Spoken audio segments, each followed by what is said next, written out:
We're going live. Okay, hello everybody. We're excited. We're a little bit behind, but that's all right. We're here and we're ready to go. So hello and welcome to our CHEK Institute webinar today, Making More Out of Your Meals, a conversation with Joe Rushton. My name is James Phelps and I'm the editor of the CHEK blog. And I really can't tell you how excited I am for our topic and to be speaking with Joe today.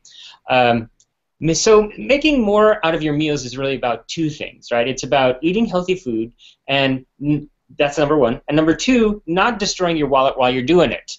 And if you are a healthy eater, or if you sort of scoped out healthy foods, you know that doing number one and two together can be just a tricky proposition.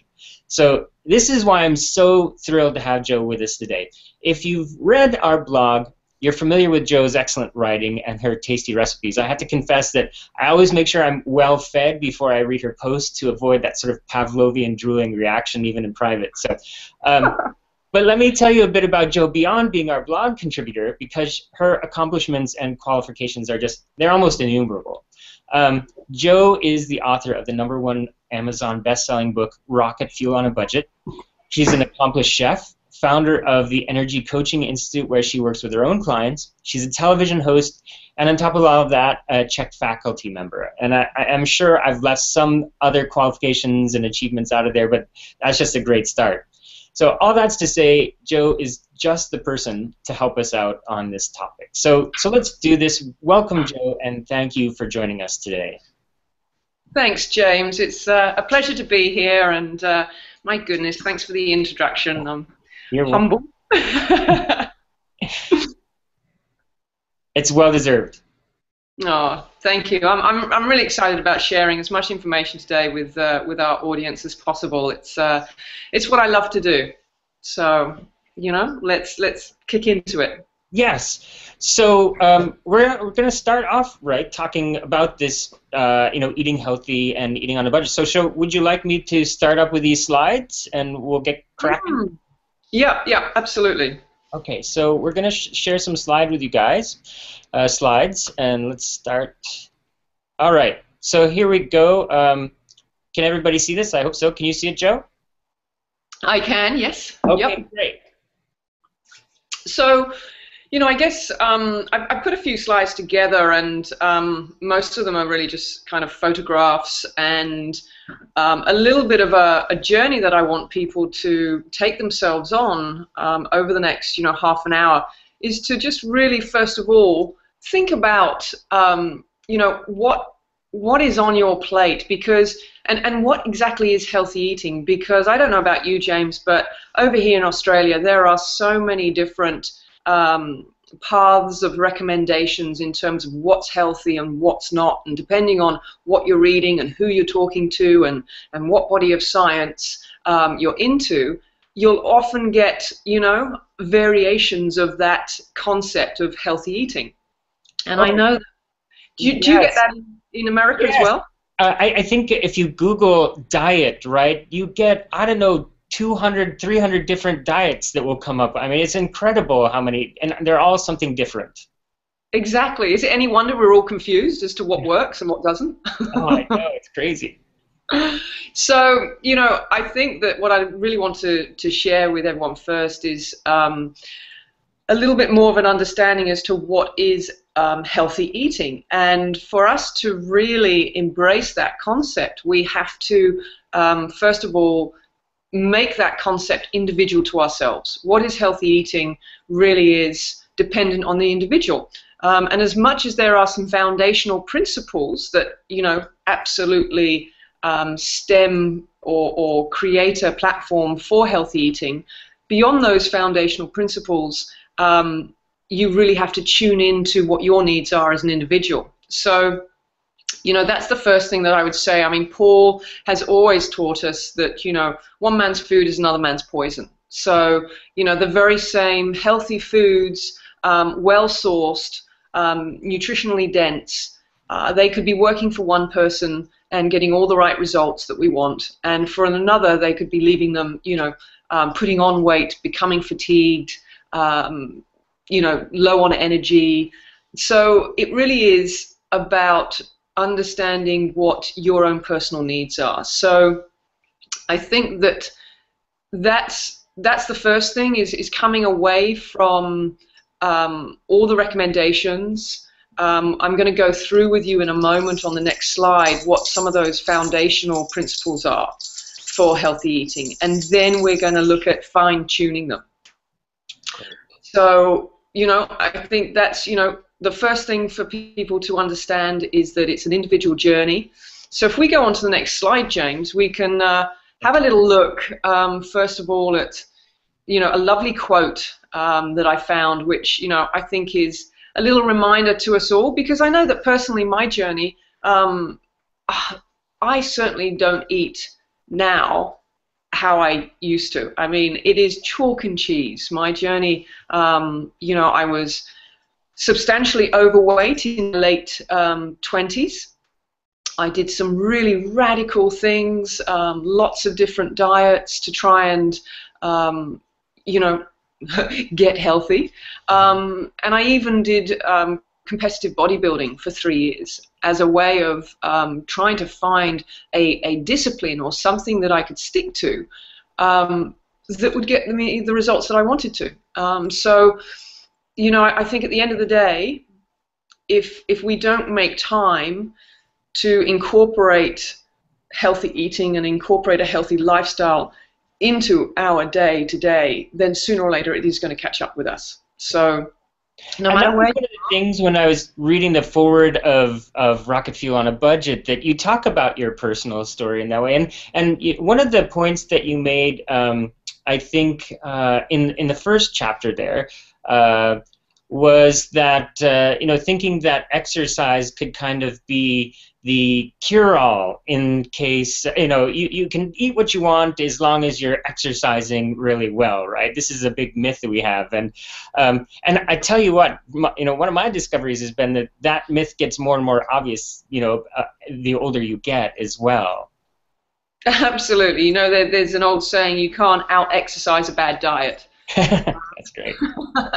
Yeah. And and so true. And that was so much part of my learning, was that my emphasis really was in bodybuilding on the exercise, and thinking that if I did it often enough, and obviously for bodybuilding it was very much about not just dropping the weight but putting on muscle and creating a certain shape and certain look. Mm-hmm. And a lot of why I did that was tied into a lack of self-image, a lack of self-confidence, and really searching for my way of building and cultivating a sense of self and a sense of self-confidence. And I guess so the path of that for me, as I said in my book, taught me everything I needed to know about how not to train the body. Taught me everything I needed to know about how not to nourish and how not to feed the body. And as much as I got the results, you'll also read in that first chapter, I was successful and I won competitions. Mm-hmm. But at the end of it, at the end of 3 years, I was actually less healthy on the inside than I was when I actually started out, which is ironic considering I started the journey to actually get healthier. Yeah. And at the end of that journey, I was left with a bad case of irritable bowel, leaky gut, and chronic fatigue. I found myself one morning, which lasted for a couple of months, just not being able to get out of bed, and just run myself that far into the ground on a mission, a mission to get healthy. How ironic is that? Yeah. So, I've learned a lot, and as a result, I love sharing this now, because I can really relate to a whole host of different scenarios out there that people take themselves on this quest to become healthier. Yeah. And I can relate to their challenges and relate to, the emotional roller coaster as well that you go on when you're trying to lose weight. And there are so many factors that come into creating health in the body. more so now than ever, because we are challenged by so many different variables that, 200 years ago, or even if you just went back to the 1920s, 1930s, we don't have the same challenges within our food chain, within our environmental toxins, and just the sort of things that the body now has to process, let alone the stress of living in a modern world today. And how the body is managing that. The reality is it's a lot more challenging to create that balance and to create that healthy state of being than perhaps it was 70, 80 years ago. Yeah, yeah. But I have to say, in some ways, I'm rather optimistic too. That I can remember.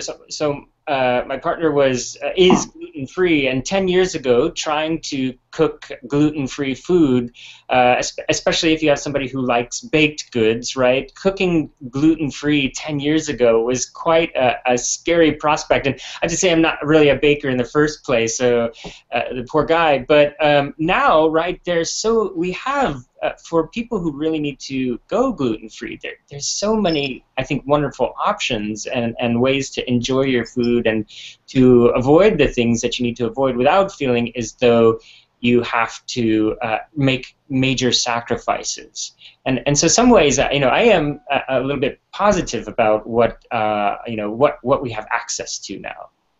Oh, look, James, I completely agree. And when I put emphasis on the fact that it's challenging these days, to the degree in which we have the challenges, we have the equal polarity of resources, and that's the wonderful thing. I mean, anyone who's come through a holistic lifestyle coaching level 1 course will be, open to the plethora of information and resources and technologies and skills that are going to actually get them out of whether it's a rut or a challenge in their life. So absolutely, we are laden with wonderful technologies.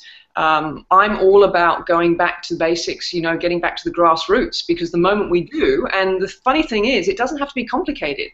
Yeah. If we can make things simple for ourselves and go back to the grassroots, yeah, and simplify things, then already we're making, yards of improvements, for our health or for ourselves and our families, just by going back to the simplicities of supporting our local, farmers and farmers markets. And it's not that hard these days. I mean, even if you don't have a local farmers markets, if you're stuck right in the city, you can still walk in here in Australia. You can still walk into a Coles and a Woolworths and still get, good quality certified organic products. Now, there's still choices for everybody, no matter what situation you're in. Yeah, wonderful.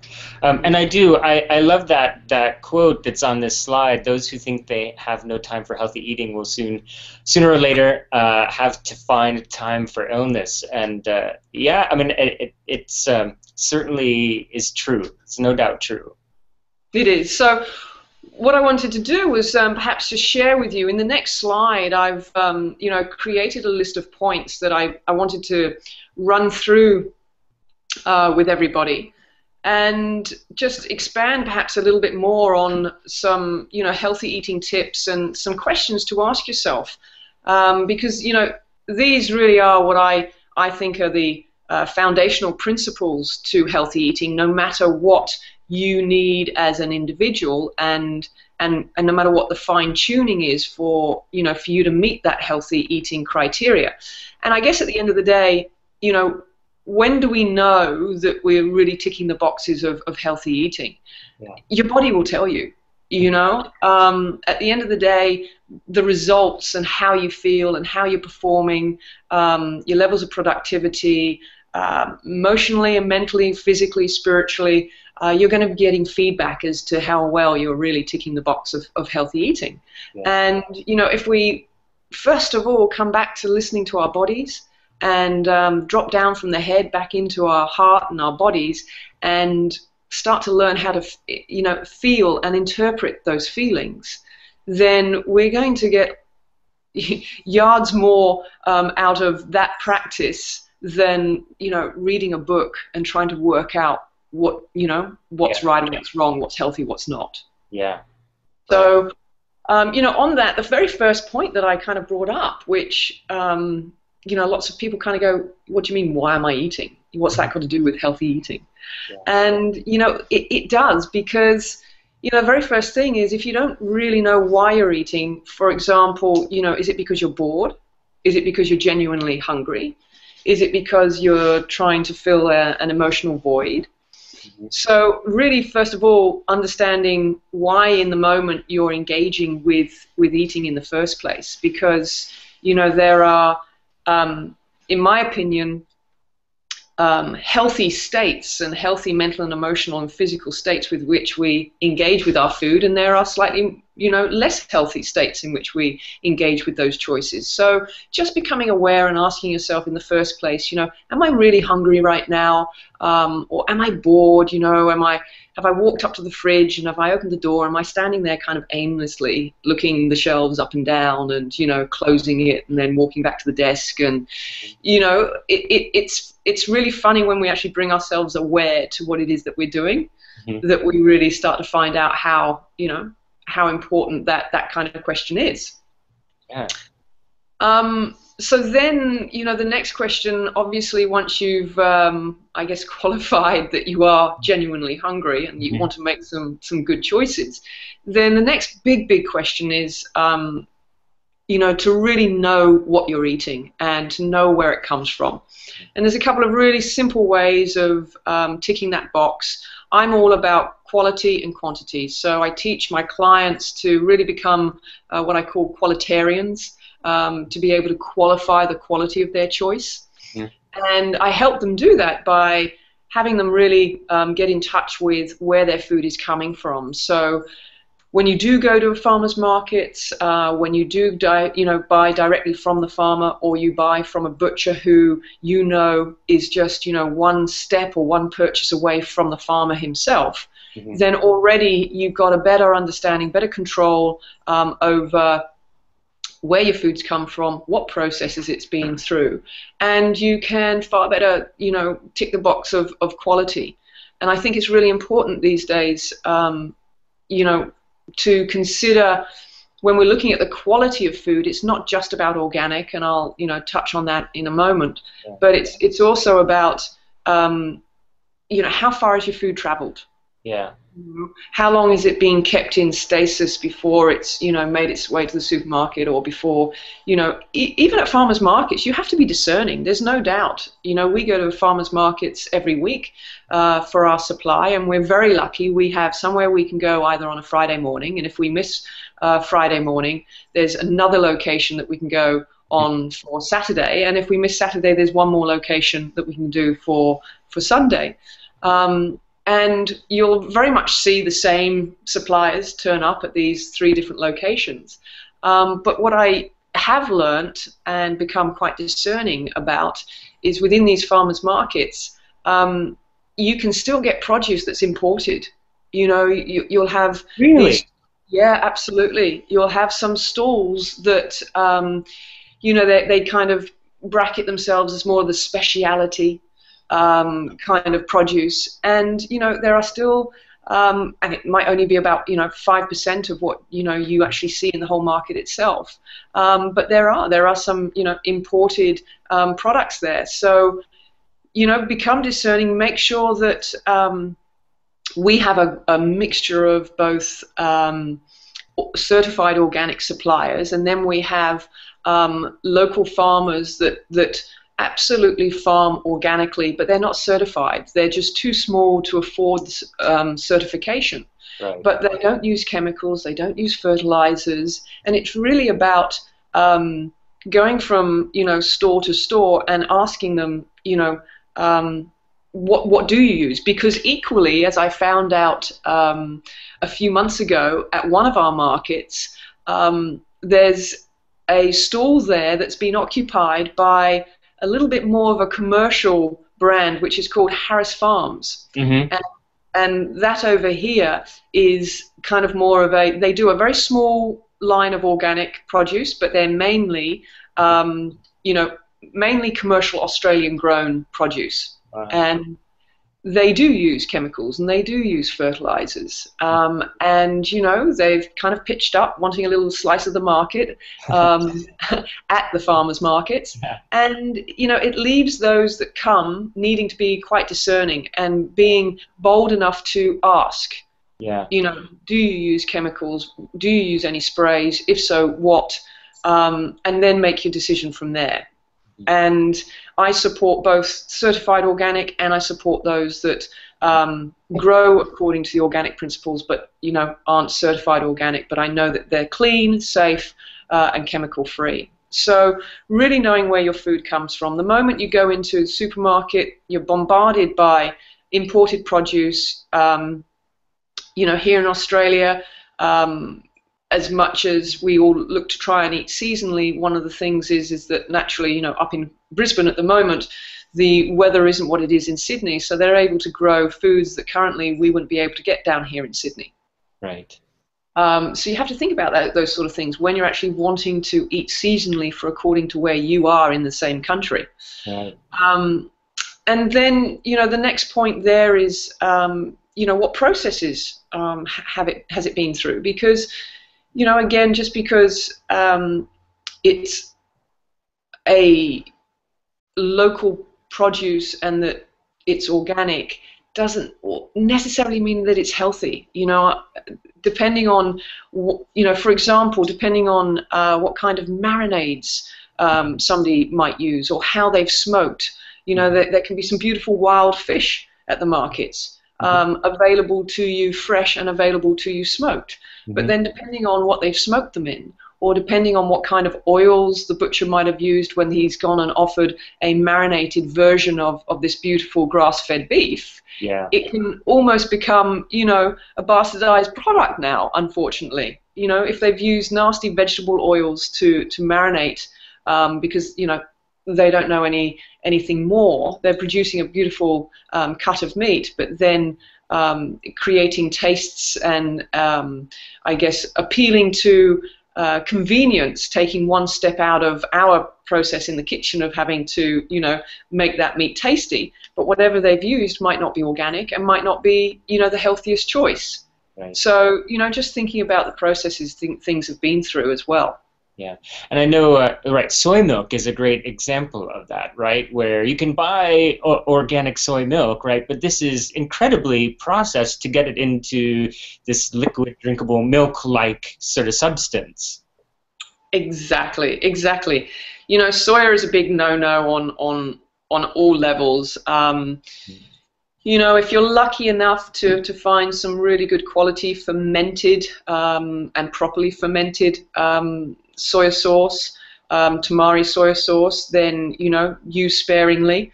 But other than that, the soya products, as you say, are hugely, hugely processed. And then, you know, it's a great point there, James, because we talk about soya, but then, you know, I question things like rice milk and almond milk. You know, again, you've got what essentially can be, in its natural form, a healthy nut or a healthy grain, which is going through unnatural processes to create a product that initial product was never meant to produce. Yeah. Yeah, it goes a lot back to your number one, I think, is why are you eating? And with milk, you know, we've been so conditioned from such a young age, right, that you need milk for calcium, right? And they're talking about dairy, right? I mean, cow's milk, but you get ingrained, right? You get conditioned to believe I must have milk. And so even if it can't be cow's milk, I need milk, and so you start looking for these alternative products, and yeah, you're absolutely right. They are super processed and might not be very healthy for you. Absolutely, and because, you know, as you say, not only do we get indoctrinated into this belief system that we need milk, but then all of the convenience foods require milk.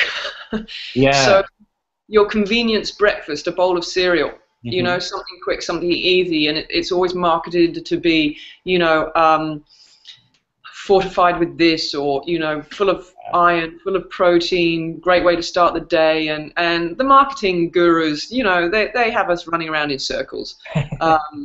And, you know, they create foods that, you know, keep us locked into these belief systems because, you know, they appeal to the convenience, they appeal to us having to do less, and keep us in this, you know, on this treadmill, if you like, of foods that are highly processed. Mm-hmm. And that doesn't have to be the way.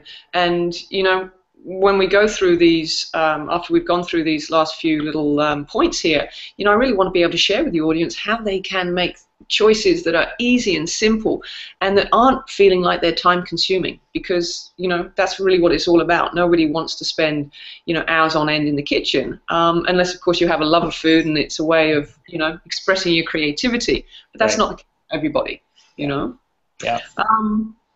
So and there we have it. My point about organic isn't always the best. You know, just because it's certified organic sugar, does that make it any healthier than, you know, any other form of processed sugar? Mm-hmm. And, you know, again, just because it's labeled organic does not mean that it's healthy. There's lots, since organic has become another buzzword that, you know, again, the marketing gurus have latched onto and have done a whole spin on the word so that they can start labeling, you know,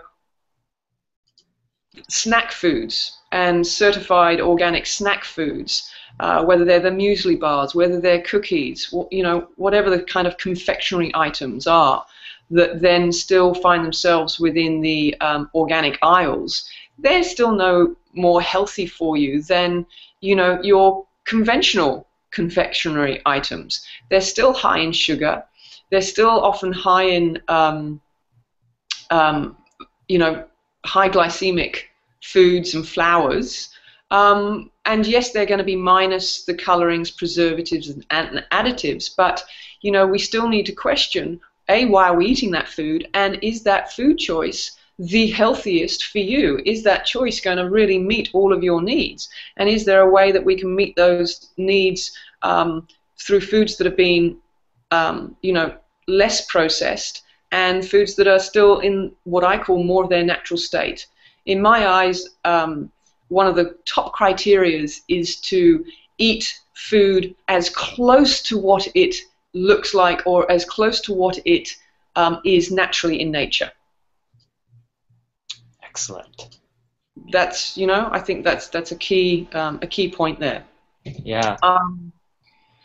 So then, you know, we've got is what's on your plate balanced for your own personal needs? So this is then kind of moving into that place of realizing that healthy eating really is an individual journey.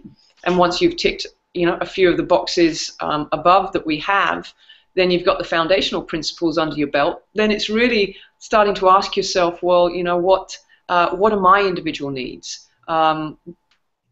It's very simple. I like to keep it as simple as this. We've got, you know, 3 macronutrients: protein, fats, and carbs. And each meal needs to contain a balance of each of those in accordance to your personal needs. And for you to find what is that balance, that's a journey for yourself. And you can only really start that by coming back into your body and having a sense of awareness as to how you feel when you have sat down to what might be a heavier carb-based meal versus a heavier protein or fat-based meal, and starting to play with those ratios as you go. And it becomes a lot easier when your food choices are quite clearly a protein option and quite clearly a carb option. It becomes really hard to listen to that when you're eating meals that kind of, I guess, you know, a good example, you know, when you start eating pizzas and more processed foods, you're not eating the individual macronutrients. You don't have a, you know, a clean piece of meat, a clean expression of carbohydrate on your plate. It's all kind of mixed in, so you don't really know what you're responding to. Mm-hmm. So that's, that's really important, and that's something that we spend a lot of time in holistic lifestyle coaching level 1, is coaching and teaching our students to really learn how to assess what Paul calls their, primal pattern diet type. Yeah. And for people to really understand, what does that mean and what does that look like for me as an individual, and how can I start to fine-tune those needs to get the results that I want from my body, physically, mentally, emotionally. Right. And then, once we've done that, and I'll just add one more thing there, and that is, when your choices are what I call clean, and when they come from the original plant or animal, then and the soil is rich in all that it needs to be rich in, and really there's only one word I sum up the relationship between soil and our food, and that's minerals, because if it's not in the soil, it won't be in your food. And we talk a lot about the macronutrients of protein, fat, and carbs, but we often forget about the intricate needs. And I look at the micronutrients, which are your minerals, your trace minerals, your enzymes, your cofactors, which, for them to be present in your macronutrients, is all determined by the soil.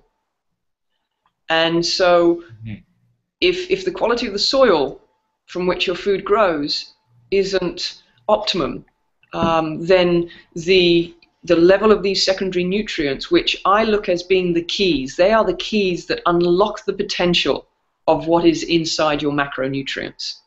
And so without them, you have an incomplete food.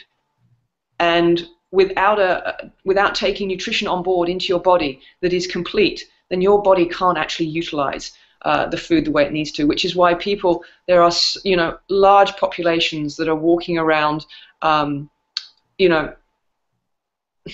overeating and undernourished. Yeah. Quite frankly, and then, when am I eating? So it's all part and parcel of the healthy eating tips, to ask yourself, how often are you eating? And, are you making sure that there aren't, massive gaps between each meal that creates a stress response in the body, and, creates a fight and flight response and shuts the metabolism down?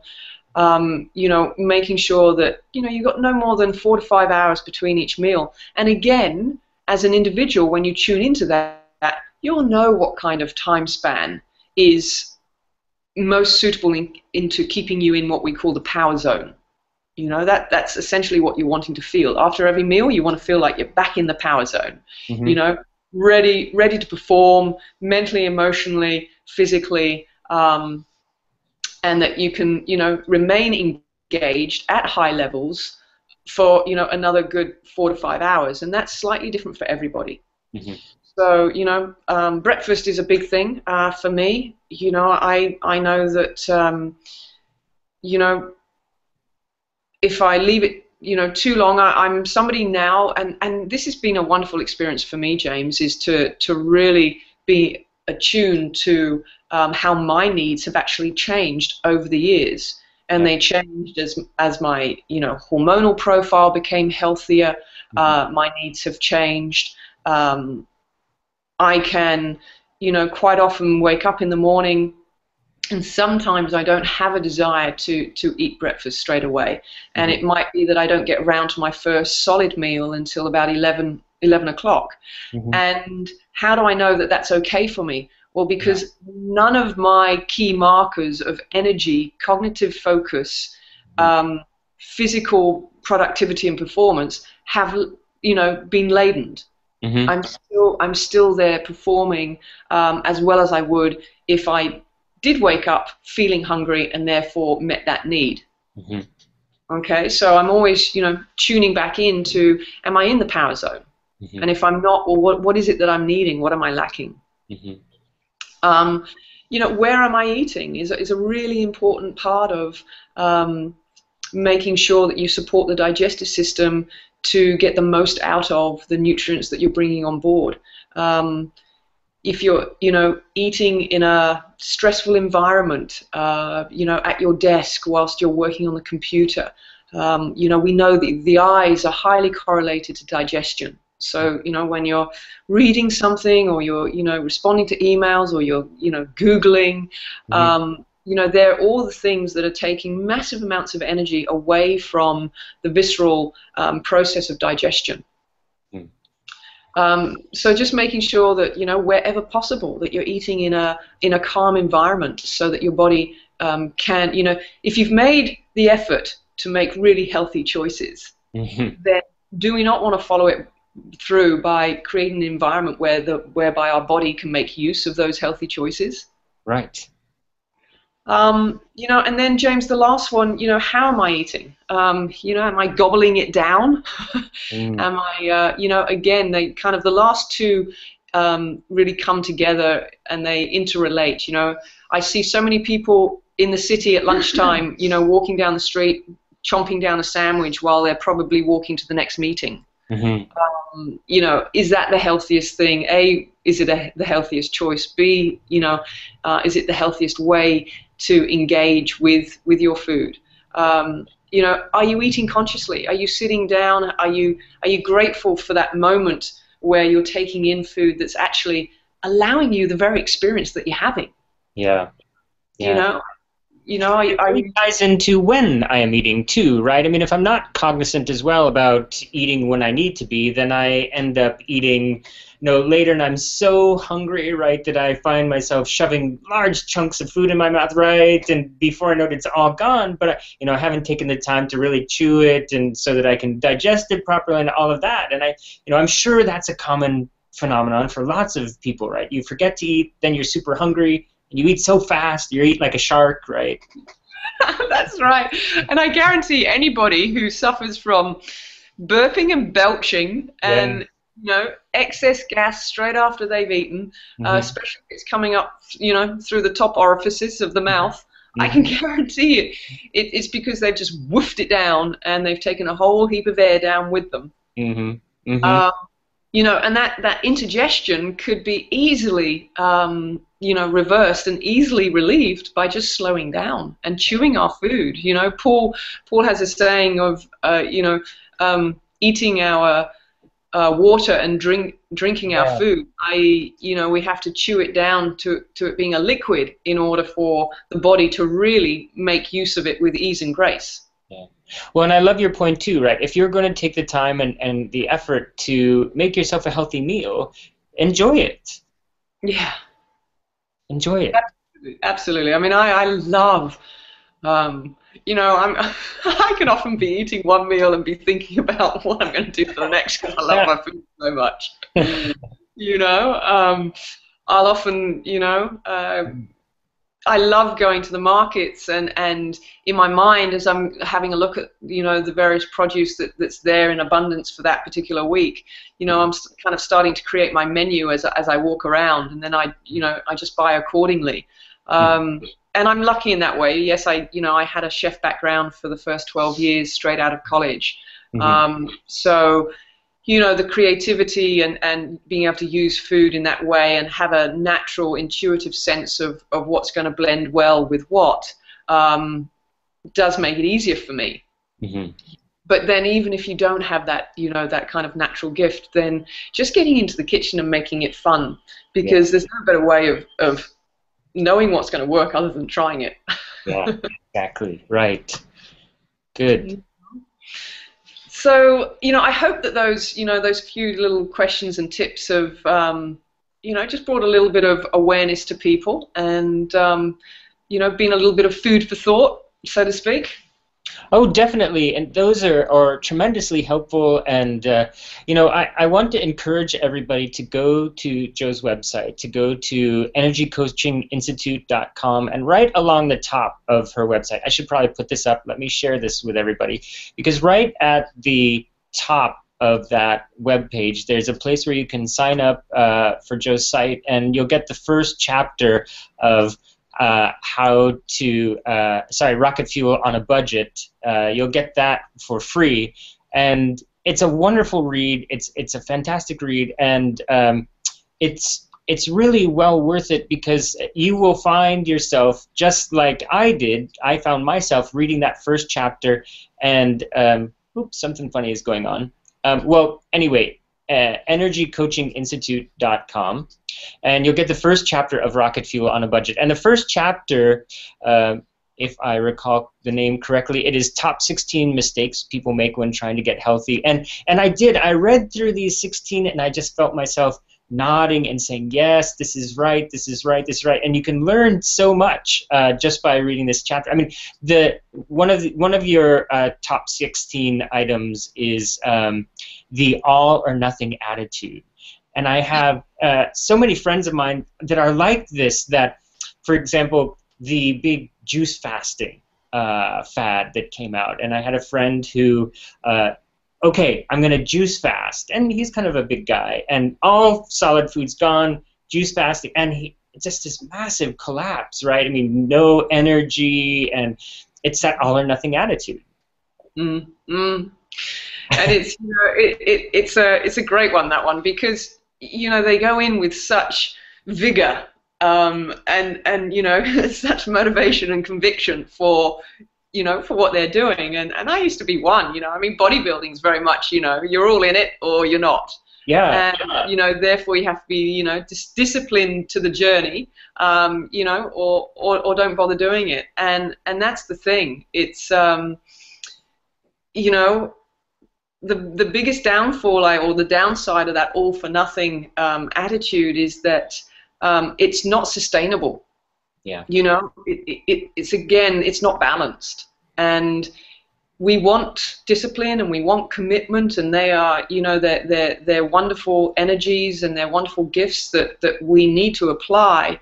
But when they become rigid, and they don't allow for flexibility, and they don't allow for adjusting what our needs are in according to how we're experiencing what those choices are that we're making. And if we stay rigid and fixed in, well, no, I've got to keep doing this because, you know, I said I was going to do it for a week, and, you know, that all for nothing really ends up with you not having much of anything.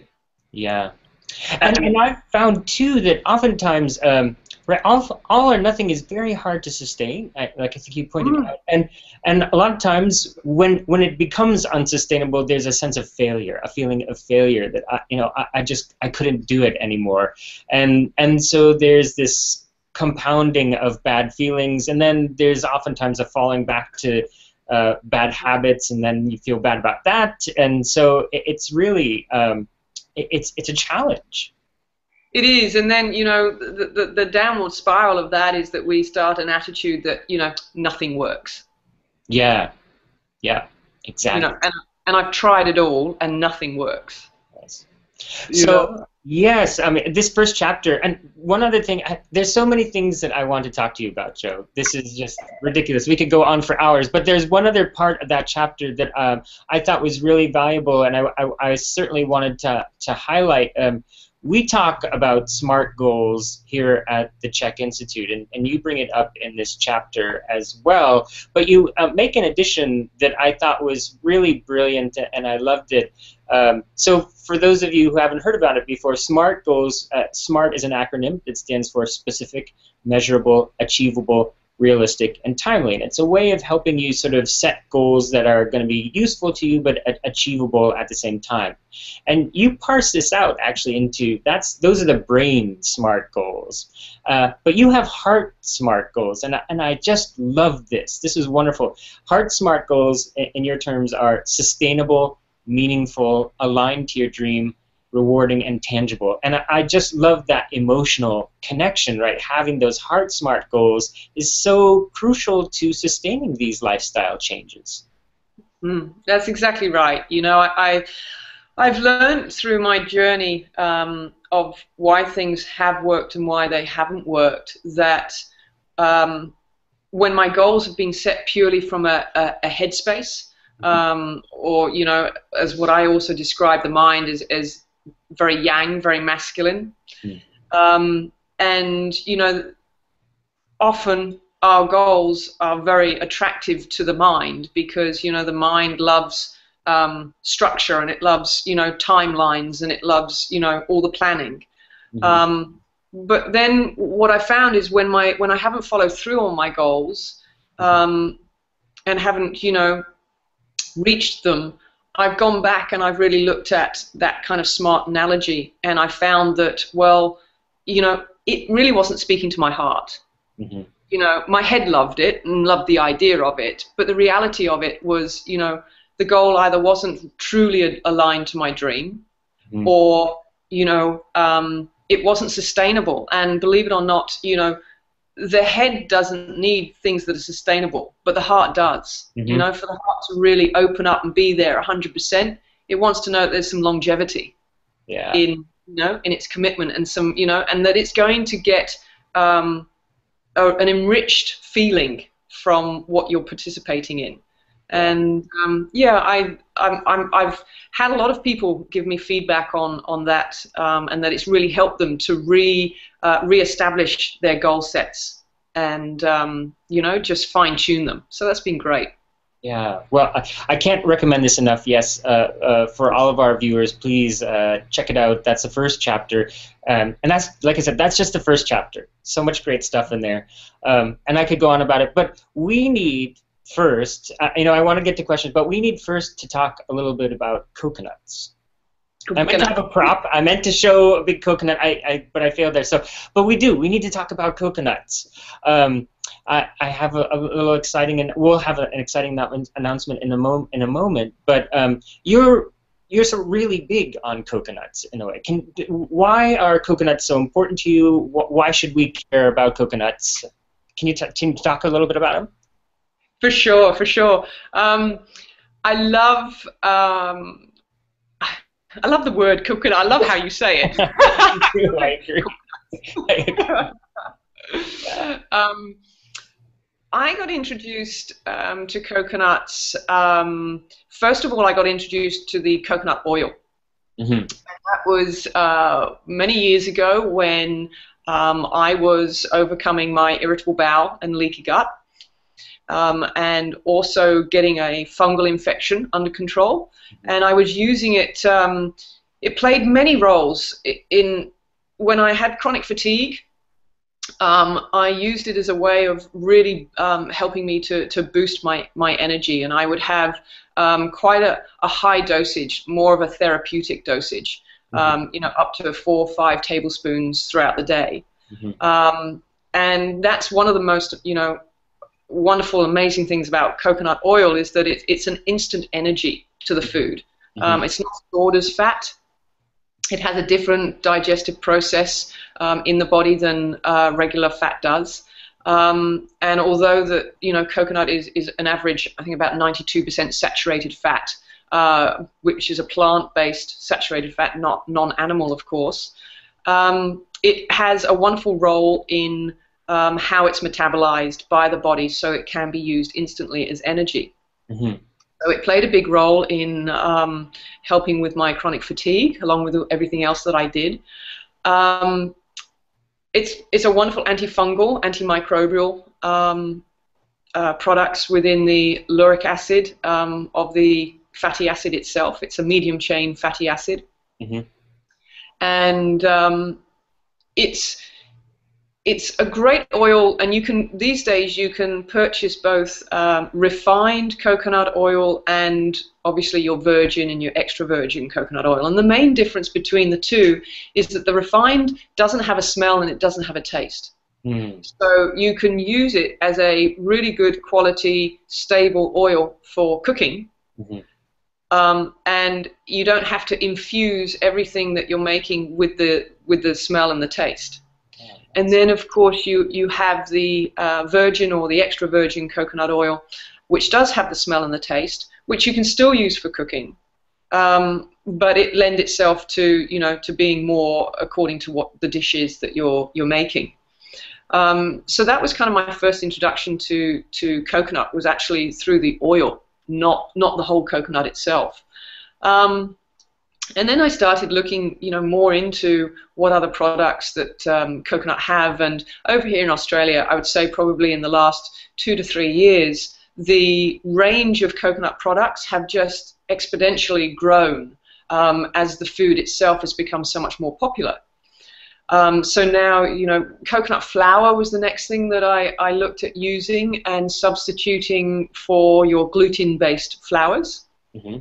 And one of the things that I want to mention to people about that is, I'm sure that our audience is incredibly educated in a lot of different areas of food and nutrition, and the importance, therefore, of going gluten-free. And I don't want to make a general statement, but, in my personal experience, I've had more people that are gluten sensitive than non-gluten sensitive, and they don't have to be celiac. They can be non-celiac gluten sensitive.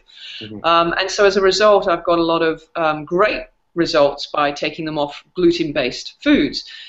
But quite often what they start looking for are the gluten-free alternatives, and especially within the flours, because, they still want to have their bread, and they still want to have the occasional muffin, and they still want these, kind of confectionery items. Yes. And what I just want to share with people is be really careful when you're going for your gluten-free alternative flour options, because you might have, there's one thing to take gluten out of your diet and get all the benefits for taking gluten out of your diet. But remember, one of the other things that is so important, especially when it comes to weight loss, especially when it comes to managing your metabolism and your energy levels, and that is balancing your blood sugar levels. Mm-hmm. And what a lot of people don't realize is that the alternative gluten-free flours out there are actually quite high glycemic index flours. So your tapioca flour, your rice flours, they have a higher glycemic index than your gluten-based flours. Wow. and your whole wheat-based flours. So they're going to spike your insulin response quite substantially. Mm. So that's something to be aware of, and that's also why I looked into using coconut flour as an alternative, because in terms of coconut flour on the glycemic index, it's actually a lot lower than a lot of the other more popularly used gluten-free alternative products. The thing with using coconut flour is that you can't just go ahead and substitute. So if it said, a cup of self-raising flour or a cup of plain flour, you can't just go ahead and substitute it with a cup of coconut flour, because coconut flour is so dense. Right. So there are some adjustments that you need there, and I talk about that in my book, which I know you're going to mention in a moment. Yes. But you have to use coconut flour in a slightly different way, but it does make a wonderful substitute. When you're working with the whole coconut, and I say straight away to anyone out there who's a big fan of protein powders and a big fan of kind of smoothies and protein shakes as a quick way of trying to get nutrients in you, then try substituting your protein powder and get yourself a nice whole fresh Thai drinking coconut. Mm-hmm. And crack it open and pour the water into a blender, mm-hmm. scrape out the pulp, mm-hmm. blend it together, put a couple of really good organic raw eggs in there, put some cinnamon, bit of vanilla powder, some fresh berries if you want to, blend it up, and you've got the best protein shake you can ask for. Far better than any of that synthesized, whey powder that isn't a complete food. That's actually, taking more from your body to process it than it is actually giving to you. So, anybody who even just finds breakfast in the morning too much, this is a really quick and easy way to make sure you've got, everything on board just to get out through the door and start your day. And that's, coconut smoothies have been a savior for me when I've, had back-to-back clients and, I want to be able to just sip on something and I haven't had time to actually sit down and physically eat a whole solid meal. Mm. So there's so many wonderful products within coconut that it's so, it really is a diverse product with many different ways in which you can use it. Nowadays you've got, the nut being, you've got your shredded coconut, you've got your coconut flakes, you've got your coconut nectar, which is the palm sugar from the actual tree itself. Mm-hmm. You've got the coconut sugar. You've even got coconut vinegar, Wow. fermented coconut vinegar these days, which I've been using a lot lately, and love it. It's just go out there and experiment. There's some really wonderful different things. So yeah, it sounds like there are, as you sort of demonstrated to us, just so many things you can do with coconuts now. And if you're planning on using coconut flour, yeah, there might be some adjustments you need to make. So Joe to the rescue. As always, Joe has a new book out, a book called All Things Coconut, a simple guide to using and cooking with all things coconut. And Joe has done something special for our for our visitors today, for our audience members, and that is she has put this fantastic new book. It's an ebook available on Amazon, and right now, and for the next 2 days, 2.5 days, you can get it for just 99 cents. So if you are on our webinar page right now, you should be able to see I've posted an offer that you can click to right from the offer over to her book and get that on Amazon right now. But you can also go to Amazon and just enter in All Things Coconut, or probably search for Joe Rushton and the book will come up. But 99 cents for just a fantastic guide to how to use this, as I said, mysterious and magical nut. So and thank you. You're very welcome, and I've obviously in the book I've got my top recipes using different coconut products in it, from the coconut milk to the flour to the nectar, in different recipes. So it's a great way for people to learn what the top health benefits are, first of all. What the top health benefits are, and there you go. You've got the cover of the e-Kindle up there. Yep. So top 15 gluten-free recipes. I've put in a bonus 7-day meal plan with recipes as well, and you'll get to really understand what the key health benefits are, and how coconut, or a product of coconut, may well support you on your health journey. Right. And if you've read our blog, or maybe you're lucky enough to have a copy of Rocket Fuel on a budget, you'll know that Joe's recipes are eminently followable. So even if you're an absolute neophyte in the kitchen, you're just starting out, her recipes are really doable, and as I said, they induce that Pavlovian drool reaction every time I read about them and see those photos. They're wonderful. So highly, highly, highly recommend it. They're wonderful. Oh, thank you, James. Thank you. You're welcome. And so we're running a little bit over, but I wanted to give an opportunity to ask some questions. Do you have still a few minutes to answer some questions? Great. So we already have a question. This question comes from Allison, who writes, why is it not ideal to convert something like an almond to milk, but acceptable to convert coconut to flour? It seems both have been modified equally from their natural state. That's a really good question. So the main reasons is, what you're going to find is when they convert almond nuts, the nut of an almond, into the milk, it's what they add in to that almond milk that becomes the real concern. So the majority of products will add a vegetable oil as an extender, because you can imagine how many nuts it would take to press to give you just a a tablespoon of the milk.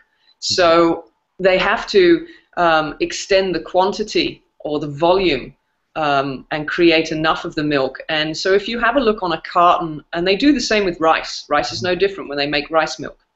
Yeah. They grind it down, and what you'll find is that they'll add some sort of a vegetable oil. Often they are the more toxic omega-6, more pro-inflammatory vegetable oils that they'll add. They often add some form of a thickener in form of either an emulsifier or some form of a gum. And often they'll add some form of sweetener to sweeten the nut milk or the rice milk up. So just have a look on the label of a carton of, you know, these derived milk forms, and you're going to find that there's 3 or 4, sometimes more ingredients than just the rice grain or just the almond nut itself. Okay. And if we compare that to coconut flour, when you buy coconut flour and you look on the label, it's just 100% coconut flour. There's been nothing added to it. It's been the coconut that's just been dried out, ground down, and refined into a flour without anything additional added.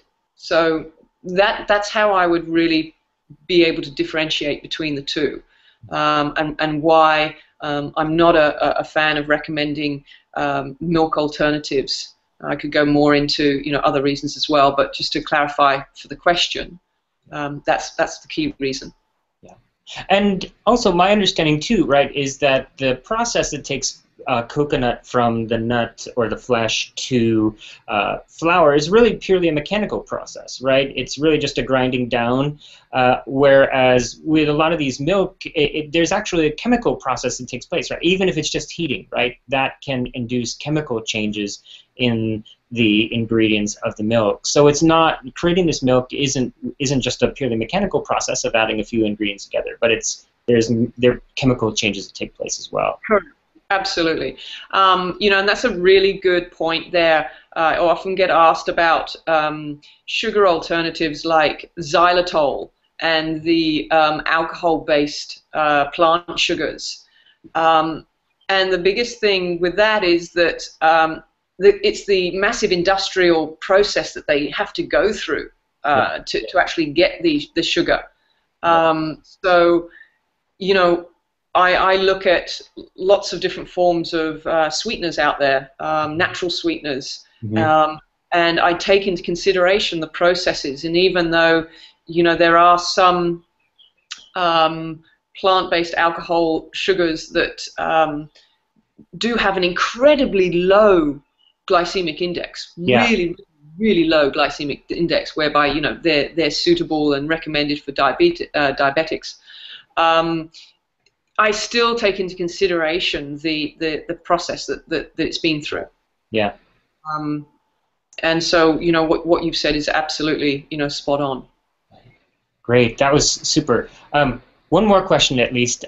This question comes from Dustin, who writes, I have an interest in becoming a chef, but going through my HLC1, I know that most cooking schools don't teach these things, and our restaurants lack these principles. So do you have any suggestions about how to carry on? Oh, what a great question. So I'm guessing that you're based in America. Would that be? Yeah, Dustin wrote in, hey Dustin, are you in America or are you in another country? Could you chat that to us real quick? And I only put that in there, James, is because, you know, obviously I'm not sure what the school system is in America for the culinary arts, etc.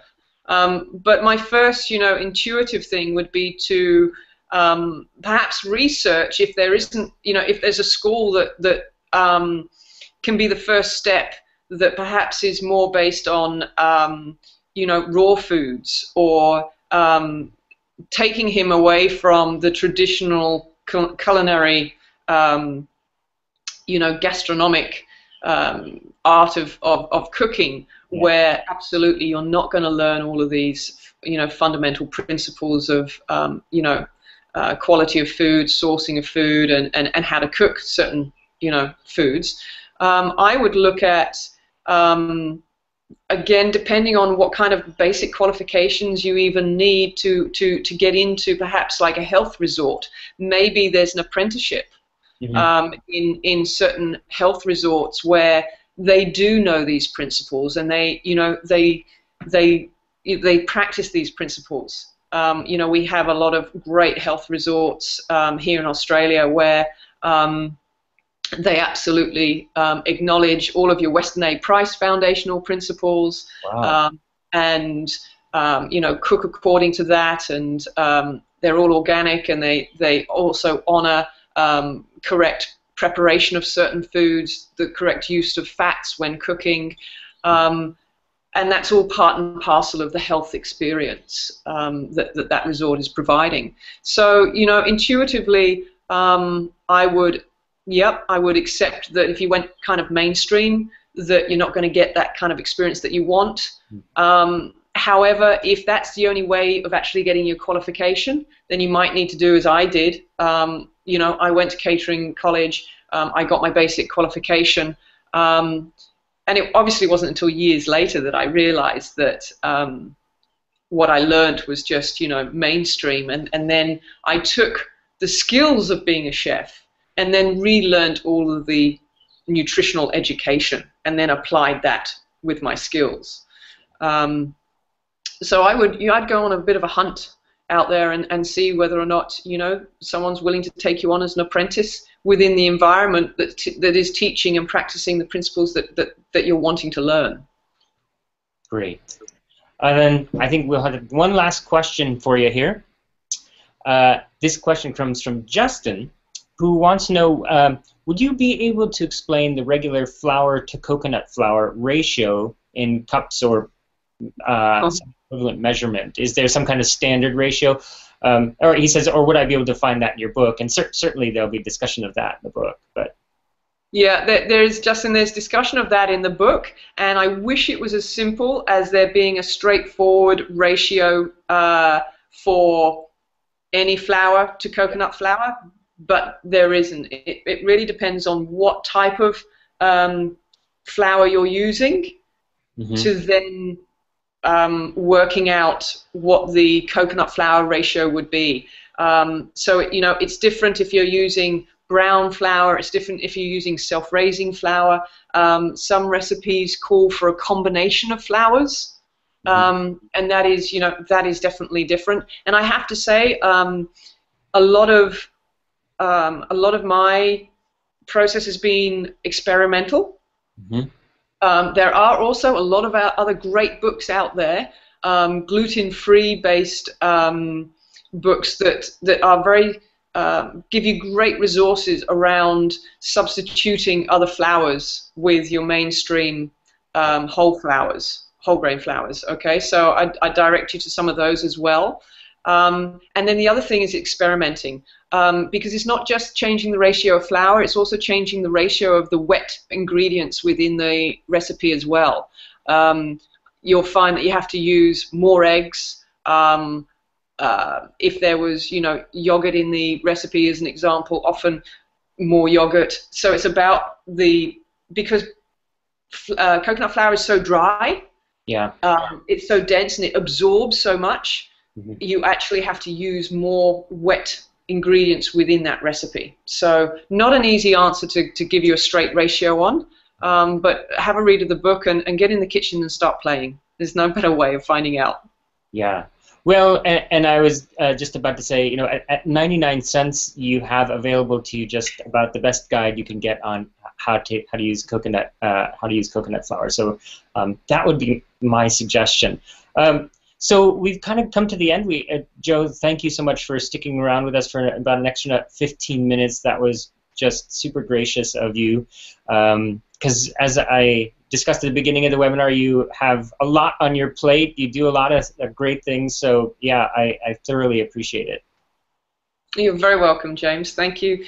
Thanks for hosting me, and I've thoroughly enjoyed it as always. Sharing, love it. It's my pleasure. And for those of you who would like to take one of our HLC1 courses with Joe, because as I said, Joe is a member of our CHEK faculty, you can go to chekinstitute.com.au and you'll find the full schedule for our HLC1 in the South Pacific down there. And yes, you can see what a fantastic instructor Joe would be. Well worth the time to spend with her. So I encourage you, if you're not an HLC1, you've been considering it, highly recommend it. Yeah, they are. They're life-changing. We've got Perth and Melbourne coming up in September and October, and I'm super pumped. I love teaching them. I always learn so much from them when I teach them, let alone those in the class. It's awesome. Great. Well, thanks again, Joe. Thanks again to our audience for joining us. You know, I hope we'll be able to find some time to do this with Joe again on whatever she would like to speak with us about. That would be fantastic. So yes, thanks everybody. Thanks, Joe. And I think we're going to have another webinar next month, possibly with Jator Pierre, who's also a CHEK blog author. Fingers crossed we're talking about it, so stay tuned for the announcement about that. And yeah, thanks everybody, and I look forward to joining you all again. Bye-bye now. James. Bye, guys.